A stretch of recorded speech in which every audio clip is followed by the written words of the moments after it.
Assalamualaikum warahmatullahi wabarakatuh.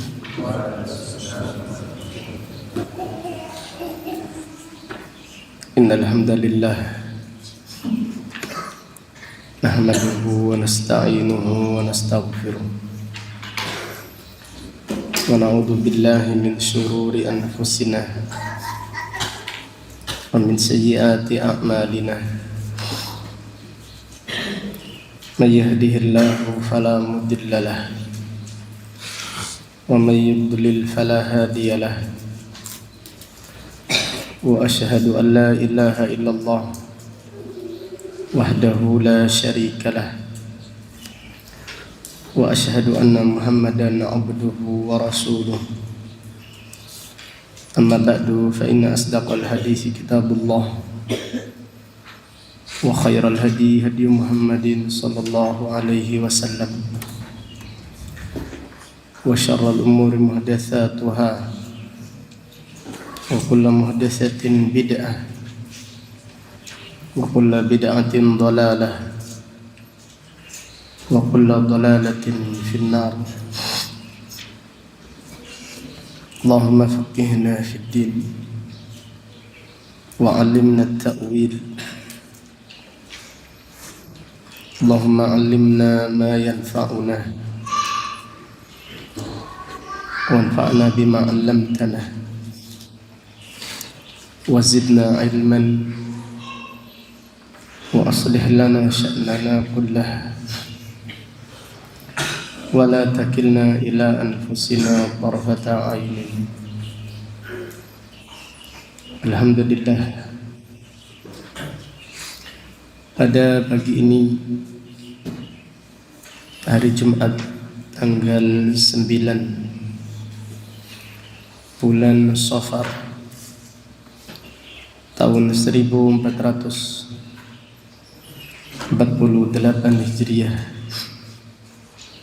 dengan izin Allah Ta'ala kita melanjutkan kembali kajian kitab Al-Jami' As-Sahih Al-Musnad min hadis Rasulullah sallallahu alaihi wasallam wa sunanihi wa ayyami, yang ditulis Al-Imam Abu Abdullah Muhammad ibnu Ismail ibn Ibrahim ibn al-Mughirah ibn Bardisbah al-Bukhari al-Ju'fi maulahum, imam besar kaum muslimin yang dilahirkan pada tahun 194 Hijriah dan meninggal dunia pada tahun 256 Hijriah, rahimahullah rahmatan wasi'ah. Pada pagi ini kita mengkaji tafsir surat Adz-Dzariyat.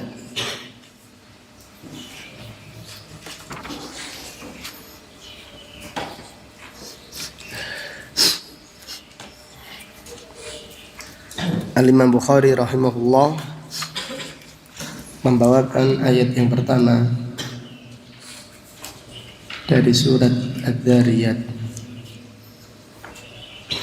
Allah Ta'ala berfirman, "Wadz-dzariyati dzarwa." Demi angin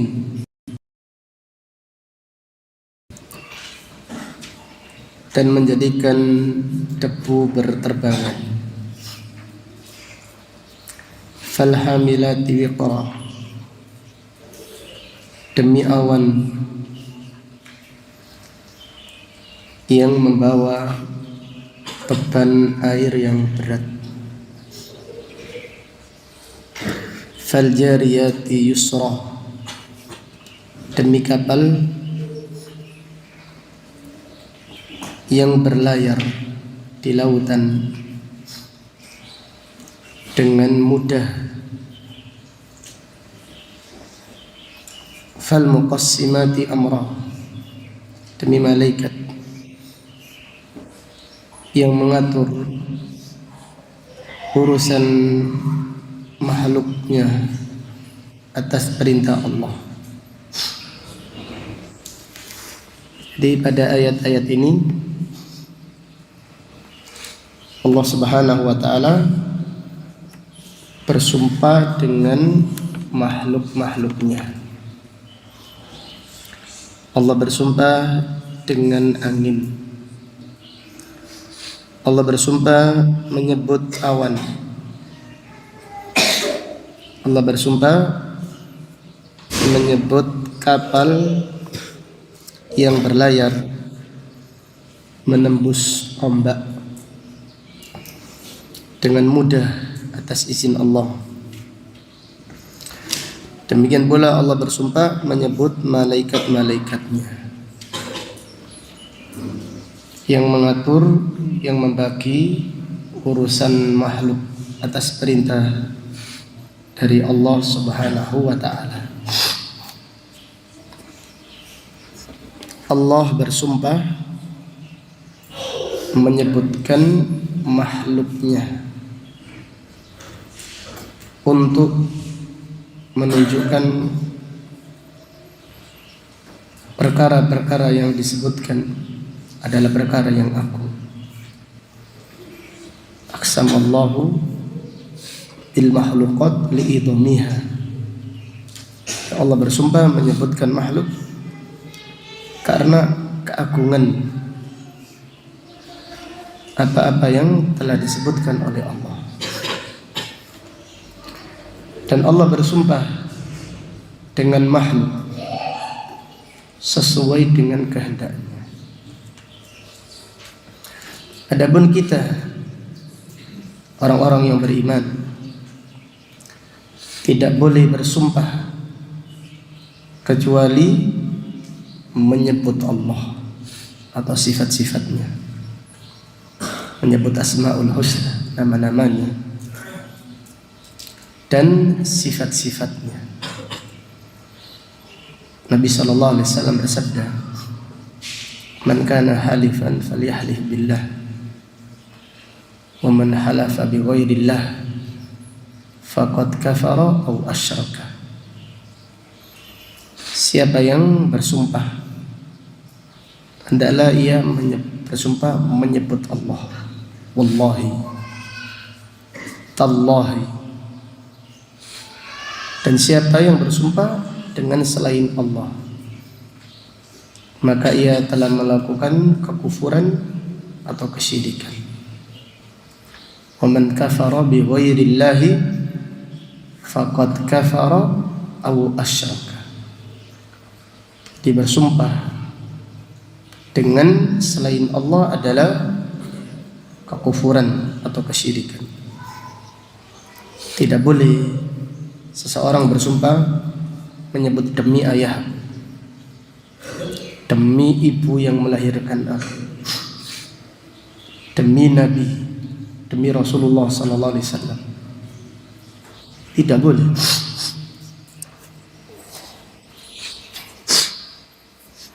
Orang-orang Syiah bersumpah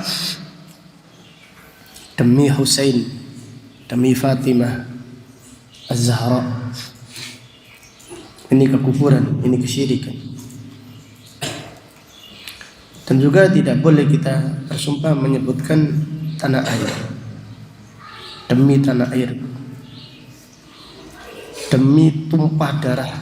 Ini tidak boleh. Jadi kita mencintai tanah air, kita mendoakan kebaikan untuk pemimpin kita setiap hari.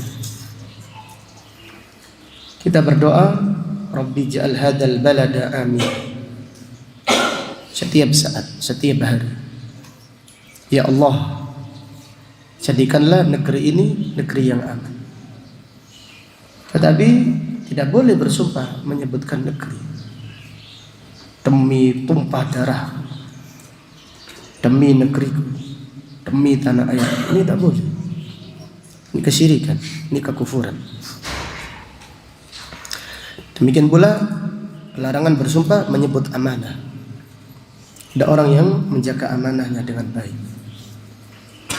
Dia berkata, demi amanah ini. Ini tidak boleh. Nabi SAW bersabda, man halafa bil amanah falaysa minna. Siapa yang bersumpah dengan amanah, ia bukan termasuk golongan. Nabi SAW bersabda, la tahlifu bil Ka'bah. Jangan bersumpah demi Ka'bah. Tidak dibolehkan. Tapi kita bersumpah wa rabbil Ka'bah, demi Allah yang memiliki Ka'bah. Jadi Allah Subhanahu wa taala bersumpah menyebut makhluknya sesuai dengan kehendaknya. Tetapi orang-orang yang beriman tidak boleh bersumpah kecuali menyebut nama Allah. Fahmi? Ini fahmi ada? Ada fahmi ada?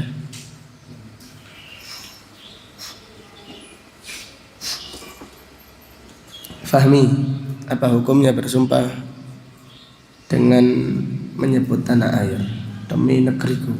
Boleh tidak boleh? Tidak boleh. Bersumpah harus menyebut nama Allah atau sifat-sifatnya. Kemudian faedah tentang angin. Di Al-Imam Bukhari berkata, qala Aliyun alaihi salam. Ali bin Abi Thalib radhiyallahu anhu berkata, adz-dzariyat ay ar-riyah. Wa qala ghairuhu tadruhu tufarriquhu. Angin yang menerbangkan tanah atau debu atau pasir, terutama di padang pasir. Di pergantian musim. Aduh subhanallah, di Timur Tengah. Jadi kalau kita di Timur Tengah, ketika terjadi pergantian musim, angin itu membawa debu sampai tinggi di atas rumah, di atas apartemen yang tinggi, sehingga suasana menjadi gelap. Bahkan kalau di Riyadh, di Arab Saudi diliburkan, sekolah diliburkan 2 hari, 3 hari, karena kan pergantian musim. Jadi angin ini membawa debu, tidak kelihatan. Saya pernah ke masjid di Bahrain, tidak bisa melihat depan, tidak bisa melihat, hanya menutup saja. Debu sangat kencang, angin yang menerbangkan pasir, debu-debu terbangan di mana-mana. Ini biasanya terjadi ketika pergantian musim. Kalau di Bahrain mungkin 1 hari saja. Di Arab Saudi lebih banyak lagi karena banyaknya padang pasir di sana. Kemudian faedah tentang angin. Larangan mencela angin. Larangan mencela angin. Nabi SAW bersabda, hadis riwayat Abu Dawud, la tasabbur riha fa innaha ma'muratun. Jangan mencela angin. Angin itu diperintahkan oleh Allah. Di sabbun rih, mencela angin yang diperintahkan sama dengan mencela Allah yang memerintahkan. La tasubbur riha fa innaha ma'muratun. Janganlah mencela angin, karena angin itu diperintahkan oleh Allah.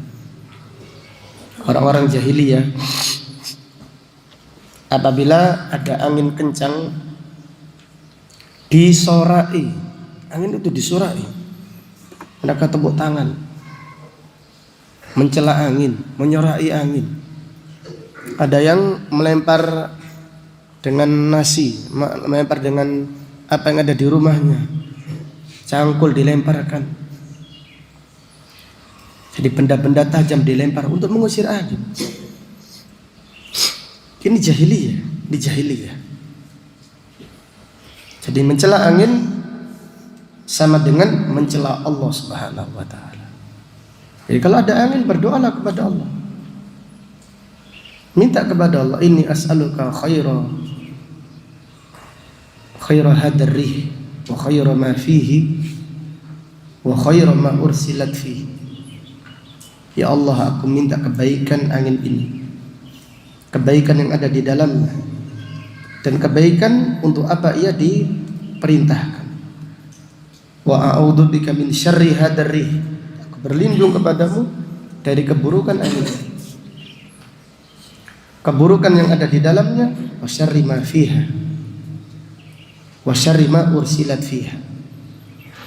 Aku berlindung kepadamu dari keburukan yang ada di dalamnya, serta keburukan untuk apa dia diperintahkan. Jadi berlindung kepada Allah. Di dalam tafsir Ibnu Katsir disebutkan riwayat terjadi angin kencang ketika Nabi sallallahu alaihi wasallam bersama Uqbah ibnu Amir, sampai suasana menjadi gelap, angin kencang, debu berterbangan. Nabi sallallahu alaihi wasallam berkata, "Ya Uqbah, ta'awwad, berlindunglah kepada Allah dengan membaca surat Al-Falaq dan Nas. Fama ta'awwada muta'awwidun bimithlihima." Tidak ada seorang pun yang berlindung kepada Allah lebih agung daripada membaca surat Al-Falaq dan surat An-Nas. Ini riwayat yang sahih. Adapun ketika angin kencang dikumandangkan adzan, ini tidak ada dalilnya.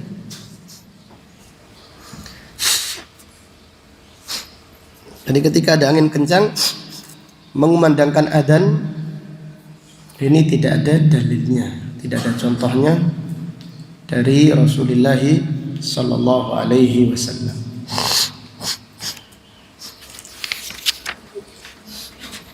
Jadi tanda bagusnya tauhid, seseorang tidak mencela angin, tidak mencela udara, cuaca, panas dicela, dingin dicela. Orang yang suudzon kepada Allah, berprasangka buruk kepada Allah. Adh-dhannina billahi dhannas saw. Orang yang berprasangka kepada Allah dengan prasangka yang buruk. Musibah dicela. Jadi musibah, dia ditimpa musibah, dicela. Ini tidak benar, mencela dahar, mencela waktu. Ini termasuk perbuatan orang-orang jahiliyah yang menghilangkan kesempurnaan tauhid, atau naudzubillah dikhawatirkan menghilangkan tauhid itu sendiri. Ayat berikutnya surat Adz-Dzariyat ayat 21.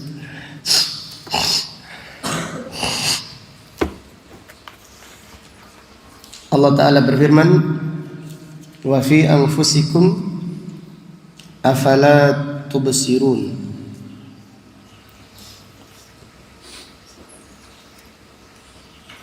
Dan pada penciptaan kalian terdapat bukti kekuasaan Allah serta keesaannya, dan bahwasannya hanya Allah semata yang berhak disembah. Afala tubsirun, apakah kalian melalaikannya dan tidak melihat tanda-tanda kebesaran Allah pada diri kalian? Al-Imam Bukhari berkata, ta'kulu wa tashrabu fi madkhalin wahid wa yakhruju min mawdi'aini. Kalian makan dan minum melalui satu lubang, tapi keluar dari dua lubang,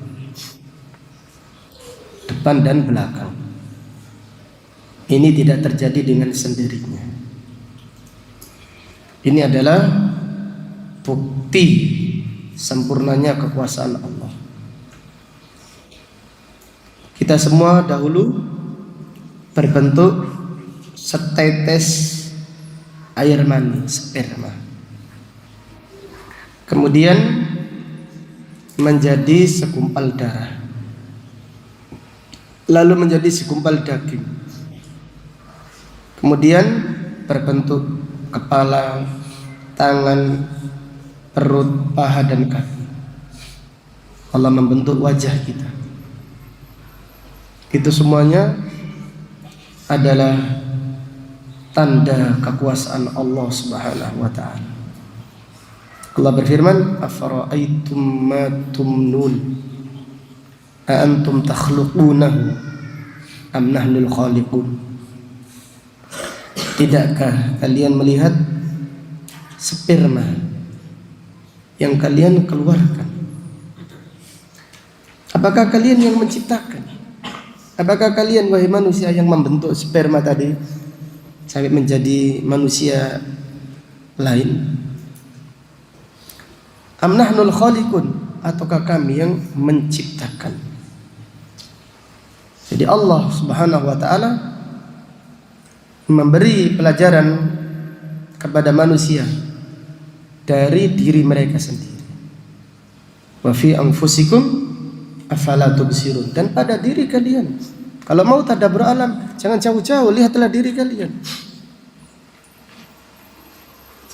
Jadi kalau mau benar-benar tadabbur alam, gak perlu jauh-jauh. Bilang aja mau hiburan, mau liburan, mau rekreasi. Kalau mau tadabbur alam, pada diri kita ini. Kenapa kita melalaikannya? Kita bangun tidur lagi, kita makan, kita melakukan aktivitas. Semuanya itu tidak otomatis. Itu semuanya digerakkan oleh Allah Subhanahu wa ta'ala, dimudahkan oleh Allah. Kita tidak mungkin bisa bernafas sekali saja kecuali atas kehendak Allah Subhanahu wa ta'ala. Wa fi anfusikum afala tubsirun, dan pada diri kalian tidakkah kalian merenungkannya, merenungkan kebesaran Allah, merenungkan keagungannya. Di subhanallah, orang-orang yang melalaikan Allah adalah orang yang tidak mengenal dirinya dan tidak mengenal siapa yang menciptakannya.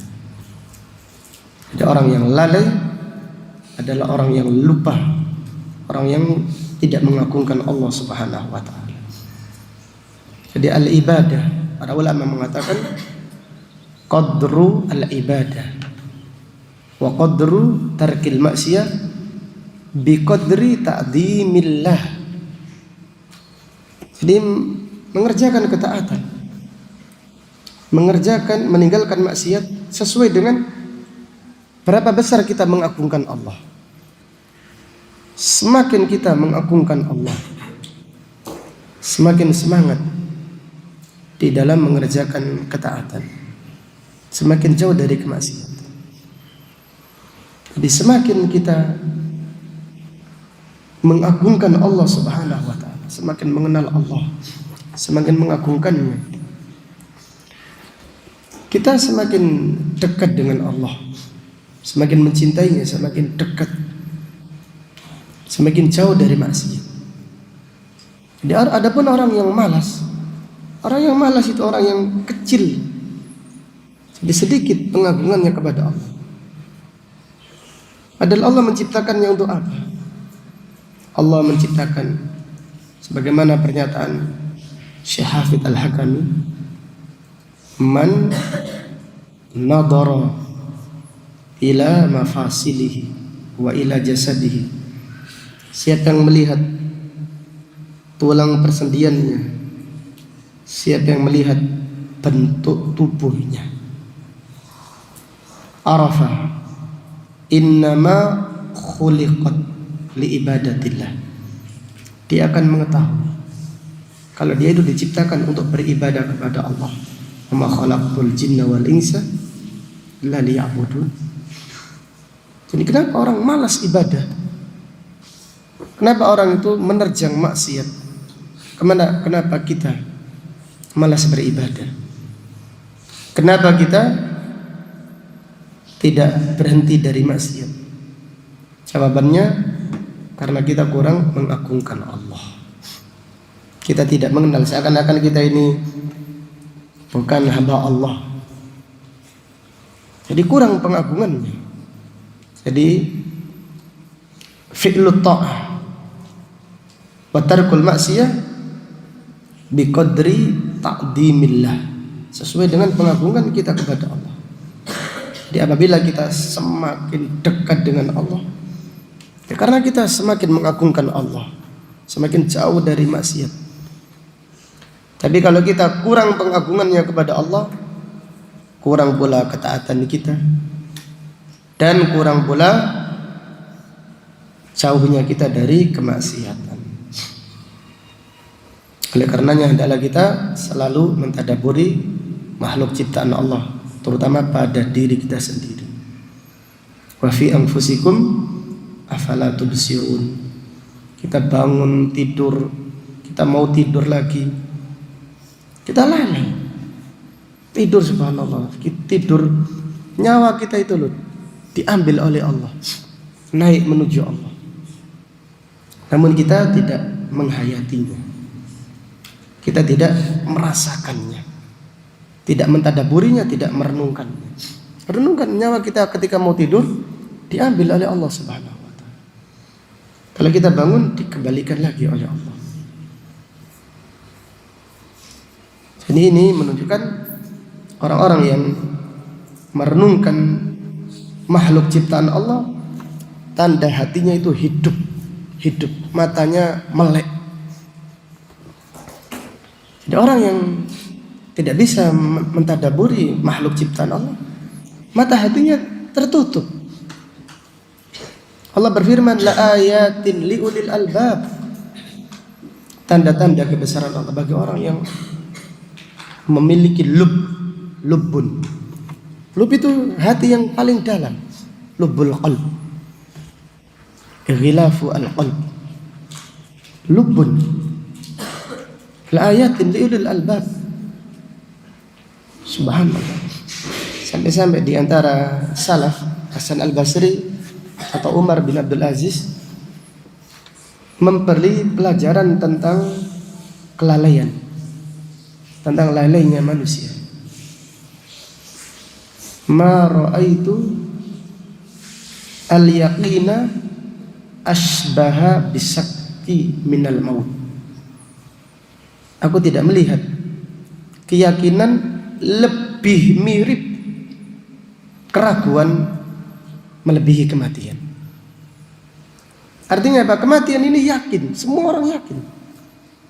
Tidak ada keyakinan yang serentak melebihi kematian. Semua orang kafir, musyrik, semua yakin akan mati. Tetapi karena kita ini lalai, seakan-akan kita itu tidak mati. Ma ra'aitu al-yaqina, aku tidak melihat keyakinan asbaha bisyak minal maut. Aku tidak melihat keyakinan menyerupai keraguan. Jadi yakin seperti ragu. Seperti kita ini tidak pernah mati, kita tidak akan mati. Melihat kelalaian kita, melihat tertawanya kita, melihat hiburan kita, liburan kita, obrolan kita dengan anak kita, dengan istri kita, obrolan dunia saja, obrolan akhirat hampir tidak ada, kecuali di pengajian dok. Setelah ngaji tentang akhirat, obrolan di rumah ya tetap dunia. Ma ra'aitu al-yaqina asbahu bisa. Jadi aku tidak melihat keyakinan lebih mirip keraguan seperti kematian. Artinya orang-orang lalai. Lihatlah orang-orang mengantarkan jenazah. Yang Nabi SAW bersabda, limithli hadzal yaum fa'iddu. Seperti peristiwa ini bersiaplah. Ini di zaman para sahabat, hening suasana mengantarkan kematian.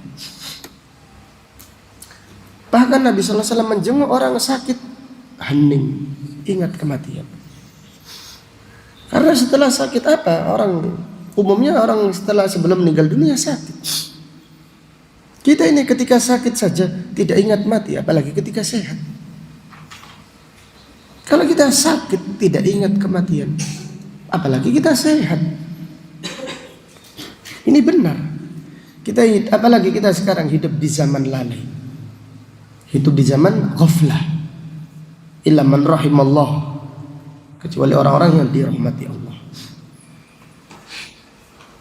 Jadi orang-orang yang melihat dirinya, melihat kebesaran Allah, melihat keagungan Allah, melihat keesaan Allah, melihat ingat adanya kematian, ingat adanya pembalasan.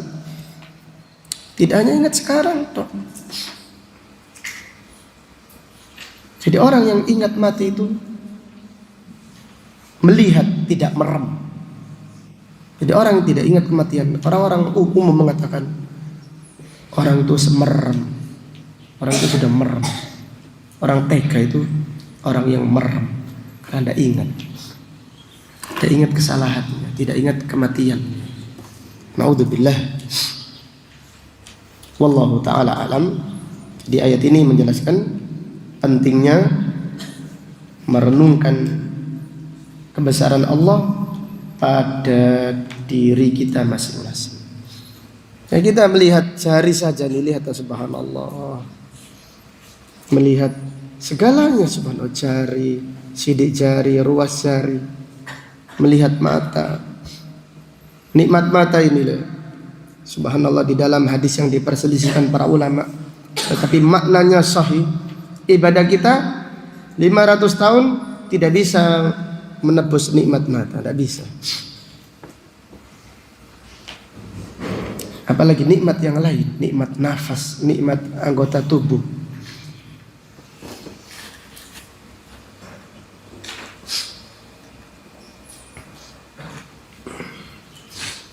Kita lanjutkan. Ayat berikutnya surat Az-Zariyat ayat 26. Faragha ila ahlihi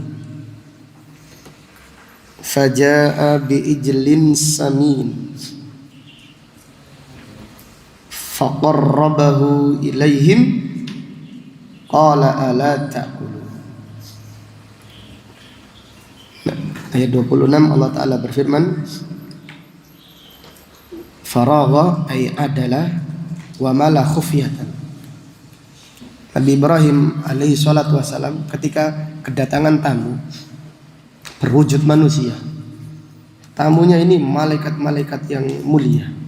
Malaikat Jibril, Mikail, Israfil. Di malaikat-malaikat yang mulia bertamu di rumahnya Nabi Ibrahim. Kemudian beliau masuk dengan cepat ke dalam rumahnya.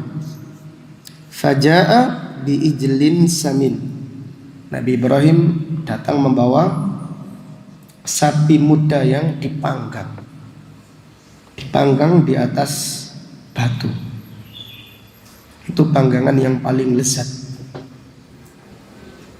Faqarrabahu ilaihim. Nabi Ibrahim mendekatkan makanan tersebut ke tamunya. Qala ala ta'kulun, tidakkah kalian makan makanan ini? Jadi ayat ini menjelaskan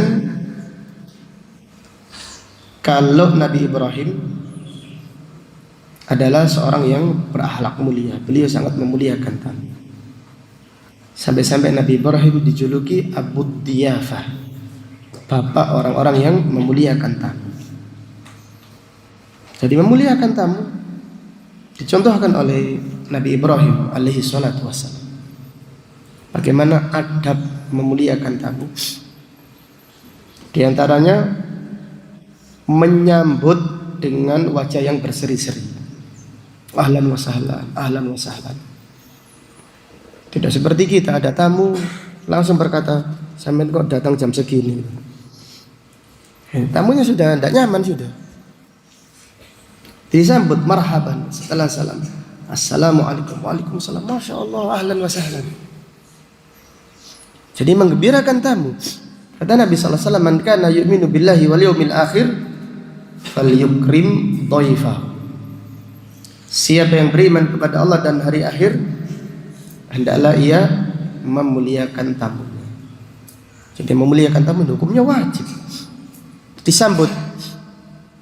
Kemudian ketika tamu datang, hidangkan makanan yang semampunya, semampu kita. Jangan ditawari. Makan, sudah makan belum ini? Gitu. Ini menyelisih sunnah. Tamu disuruh sudah makan, sampun, jangan repot-repot. Enggak repot kok, padahal repot gitu loh. Jangan repot-repot. Enggak, saya bergembira dengan kedatangan sampeyan. Saya ingin memuliakan. Saya ingin mengamalkan sunnahnya Rasulullah sallallahu alaihi wasallam. Jadi di dalam hati jangan sampai ada merasa direpoti. Dan ini kita basa-basi. Makan, sudah makan belum? Kalau belum nanti tak siapkan. Ya tamunya enggak. Sampun, tenang aja. Saya sebentar aja kok di sini. Kita mengatakan, iya jangan lama-lama, saya juga ada kegiatan lagi. Nah, ini tidak benar. Jadi langsung dihidangkan seadanya. Dihidangkan. Faqarrabahu ilaihim. Nabi Ibrahim langsung masuk. Jadi lihatlah waktu perlu berapa lama itu menyembelih sapi atau sapi muda, kemudian dipanggang di atas batu, kemudian dihidangkan kepada tamu-tamunya. Jadi intinya Nabi Ibrahim alaihi salatu wassalam tidak tahu kalau tamu-tamunya ternyata malaikat-malaikat yang mulia. Ini diambil faedah, al-anbiya la ya'lamun al-ghaib. Para nabi tidak mengetahui ilmu ghaib. Jadi para nabi alaihi wassalatu wassalam tidak mengetahui ilmu ghaib. Jadi subhanallah, bahkan guru kami Syekh Walid hafizahullah mengatakan memindahkan tamu dari ruang tamu alimah mau hati kali.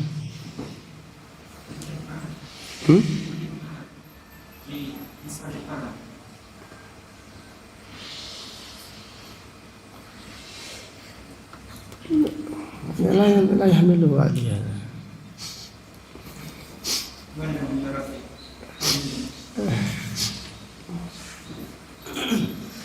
Dikata Syekh Walid hafizahullah, memindahkan tamu ke ruang makan. Jadi di ruang yang lain sudah disiapkan, tamunya di ruang tamu tersendiri, rumah makan pindah. Ini tidak mengapa, tetapi kurang afdol. Dari lafaz ayat ini faqarrabahu, makanannya didekatkan. Jadi makanannya didekatkan, faqarrabahu. Dipindahkan.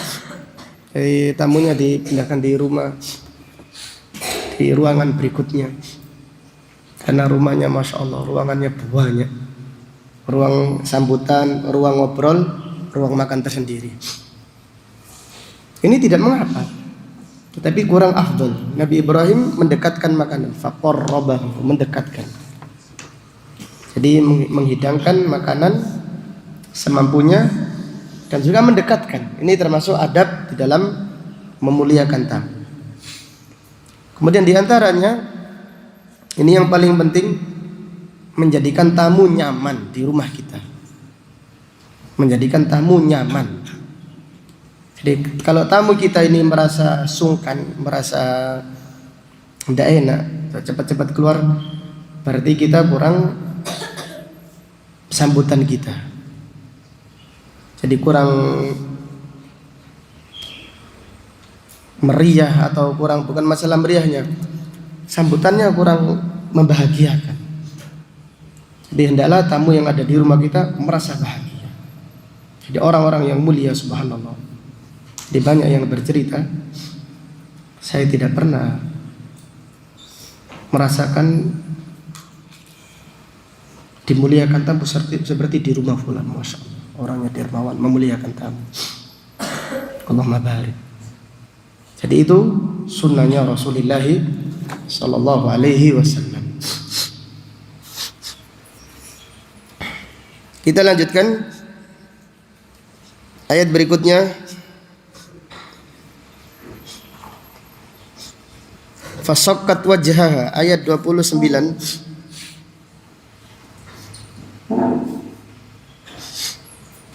Fa'aqbalat imra'atuhu fi sarratin fasakkat wajhaha wa qalat ajuzun aqim.